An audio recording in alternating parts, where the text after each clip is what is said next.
Eh bien bonjour les amis, c'est Clayterboy. Aujourd'hui on se retrouve pour une nouvelle vidéo sur Uncharted 4. Sauf que là aujourd'hui je vais vous raconter sa timeline. Sa timeline en gros c'est le déroulement de tous les jeux en fonction de son histoire. Et si tu veux j'ai fait une autre vidéo sur Uncharted, tu peux aller la voir, je te la montre tout de suite. Bon. En gros, l'histoire se commence au Massachusetts, où Nathan Drake est né en 1976. Il est dans un orphelinat, et donc Sam a quitté l'orphelinat parce qu'il avait atteint la majorité. Et donc, après une séance de grimpe, Sam et Nathan vont partir du Massachusetts, là où se trouvait donc l'orphelinat. Après s'être infiltrés dans le manoir Morgan, anciennement leur habitation, ils ont découvert que leur mère était une historienne, mais que la vieille dame était une amie à leur mère. Après sa mort avec une maladie qu'elle a engendrée, ils vont essayer de partir du manoir et donc continuer les aventures.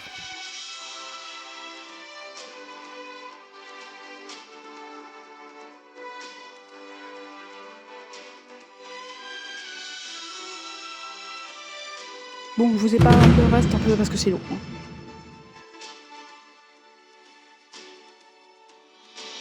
Ah, Uncharted 3. Un de mes jeux préférés, personnellement, même s'il n'a pas été apprécié de tous les fans. Ce jeu se déroule en Espagne, on va suivre du coup la suite de l'histoire de Nathan Drake. Après être parti avec son frère Sam, mais là, dans ce préquel, il n'était pas là.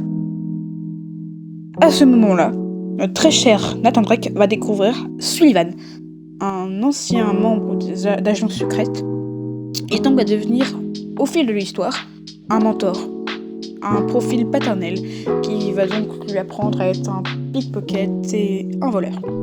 Super l'apprentissage, hein. Bon, je vous spoil un peu, hein, c'est pas grave, mais ils vont devenir très amis.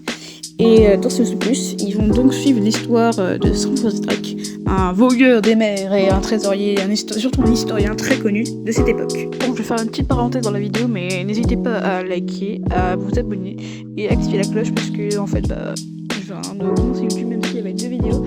Là, j'essaie de m'y mettre à fond et un peu je suis tout seul. Bon visionnage. Après avoir fait diverses choses, Nathan Drake, Samuel et Raphaël, le grand méchant de l'histoire, se sont retrouvés donc dans une prison panaméenne. Celle-ci était assez combattante, on va dire, et donc Nathan Drake va devoir s'y échapper comme dans le jeu, si vous allez la jouer encore une fois, pour continuer les affaires et le jeu.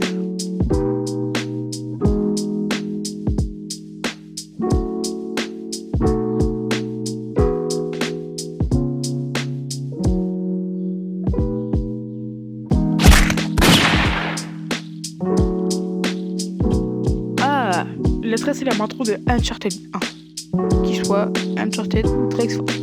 La plupart des joueurs n'ont pas joué à celui-ci, à cet opus, pourtant c'est le premier. Moi, je trouvais ça très dur, mais j'ai kiffé le jeu. Ici, on va suivre encore l'histoire de Nathan Drake en profanant la tombe de Sir Francis Drake. Et du coup, blablabla, après avoir parlé des pirates, bim, ils vont tabasser, pom, voilà. Mais aussi, j'ai participé au casting de Uncharted 1, regardez. À peu près, plus près, voilà. Bon, je vous cache pas que c'est un peu mal fait, hein. Bon, maintenant vous connaissez, mais voici l'introduction de Uncharted 2, un des opus les plus joués de la série Uncharted. Après, donc, avoir eu la dague dans le flanc gauche de son abdomen, Nathan Drake a perdu beaucoup de sang. Après, j'ai voulu au moins passer sur le 3, parce qu'en fait la chronologie suit du 2 après la prison au 3, enfin après le 1 du coup, au 3, et du coup nous allons suivre la fin de l'histoire, la fin de notre aventure avec Nathan Drake sur le 4e opus. Après, donc comme je l'avais dit, le 4 durant l'enfance de Nathan Drake, puis après le 3 de cette période de l'orphelinat quand il va en Espagne, puis après on continue avec la prison, et les jeux continuent du 1, 2, 3 à l'histoire principale du 4. Bon, la vidéo touche sa fin, malgré qu'elle soit courte, j'ai essayé de travailler le plus possible, au moins les autres seront plus longues et arriveront prochainement, car celle-ci m'a mis assez longtemps à faire parce que je faisais de grandes pauses. Quand la prochaine vidéo avec Mimi Buldy, bon sang? patience, ça arrivera. Mais bon, allez, ciao ciao.